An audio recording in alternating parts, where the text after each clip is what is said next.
Isaia 5. Avelao aho hihira ho any malalako, dia ny hira ny malalako ny amin'ny tanimboalobony. Ny malalako dia nanana tanimboaloboka teo amin'ny avoana lonaka. Nasainy io ka nesoriny ny vato dia novoleny karazam-boaloboka tsara. Nanao trano fiambenana teo afovoany izy, ary nandavaka famiazam-boaloboka teo. Dia nanantena azy hamoa voaloboka tsara izy. Kanjo namoa voalobo-dratsy io. Noho izany ry mponina any Jerosalema sy ry lehilahy amin'ny Joda.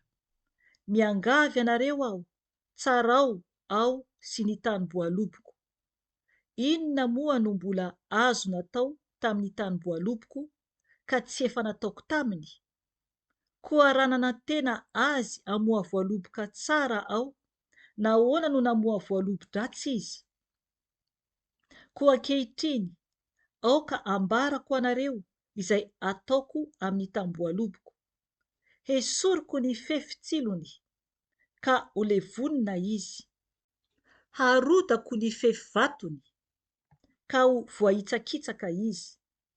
Hataoko simba tanteraka izy.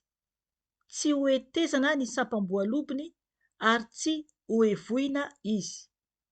Fa ho rakotry ny anjavidy sy ny tsilo, ary ho didiako ny rahona tsy hampilatsaka ranon'orana aminy. Fa tanimboalobok'Andriamanitra tompon'izao rehetra izao ny taranak'Israely. Ary ny lehilahy amin'ny Joda no voly tiany. Dia nanantena fitsarana marina izy. Kanjo indro eloka be vava. Ny andro famarinana izy, kanjo indro fitarainana. Lozanareo izay manampy trano amin'ny trano, sady manampy saha amin'ny saha. Ambara-pahatsy hitoeran'ny sasany intsony. Fa ianareo irery no monina eo amin'ny tany. Izao no reny sofiko tamin'Andriamanitra, tompon'izao rehetra izao. Marina tokoa fa hofoana ny trano maro. Eny, na dia izay lehibe sady tsara aza dia tsy hisy mpitoetra. Bata iray monja no vokatry ny tanimboaloboka 10 zemeda. Ary eran'ny fahamonja no vokatry ny masomboly eran'ny omera. Lozany izay mifoha vao maraina ka mitady toaka, izay miboboka mandra-pahariva ny andro ka ampiretiny divay. Ny lokanga sy ny valia, ny amponga tapaka sy ny sodina, ary ny divay no fotom-panasany. Nefa tsy mba jereny ny asan'ny tompo, ary tsy mba hitany ny asan'ny tanany. Vokatr' izany dia ho lasa kobaby ny oloko noho ny tsy fahalalany. Ho mosarena ny olona ambony ary ho mainy etaeta ny valalabe mandry. Koa izany no mampitanatana vava ny fitoeran'ny maty hanao telimoka any Jerosalema. Any no ivarian'ny olo-manan-kajany sy ny valalabe mandriny, ary ny tabatabany mba amin'ny fifaliany. Hatao mitanondrika ny zanak'olombelona ary hahetry ny olona. Ny masony miandranandra-pijery dia haidina. Fa Andriamanitra tompon'izao rehetra izao no hisandratra amin'ny fitsarany marina. Ary Andriamanitra masina dia hiseho ho masina amin'ny fahamarinana. Hiraoka ahitra toy ny eny amin'ny tany fiandrasana azy any ny zanak'ondry, ary any an-tany foana no hipetrahany ondry matavy, ka pirenireny no hiandry ondry ao.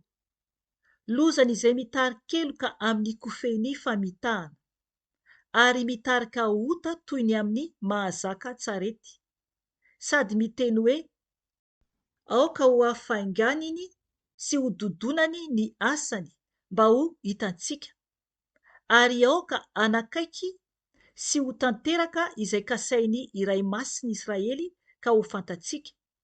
Lozany izay milaza ny ratsy ho tsara, ary ny tsara ho ratsy, izay manao ny maizina ho mazava, ary ny mazava ho maizina, izay manao ny mangidy ho mamy ary ny mamy ho mangidy. Lozany izay manao azy ho endry sy mihevitena ho manan-tsaina.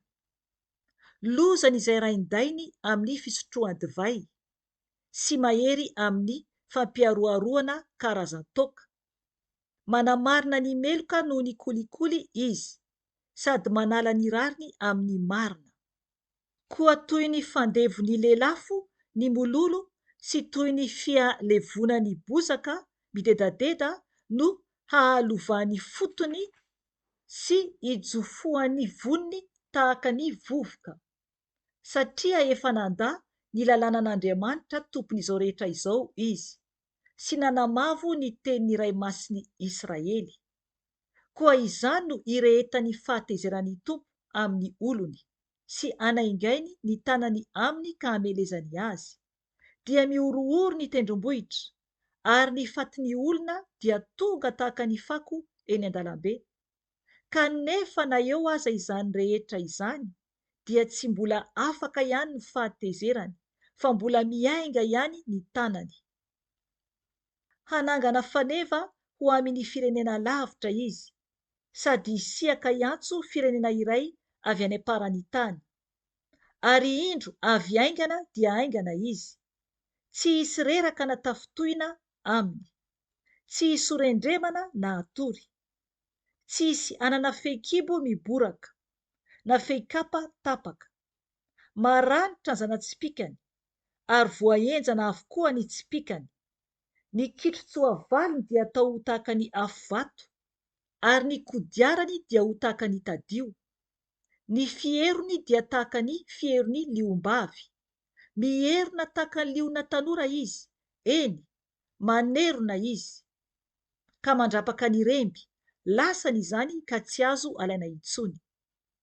Hisy irondroana aminy amin'izany andro izany, tahaka ny firondroan'ny ranomasina. Ary raha mijery ny tany ny olona dia indro aizina sy fahoriana, ary ny fahazavana dia ho amaiziny ny raona matevina. Amen.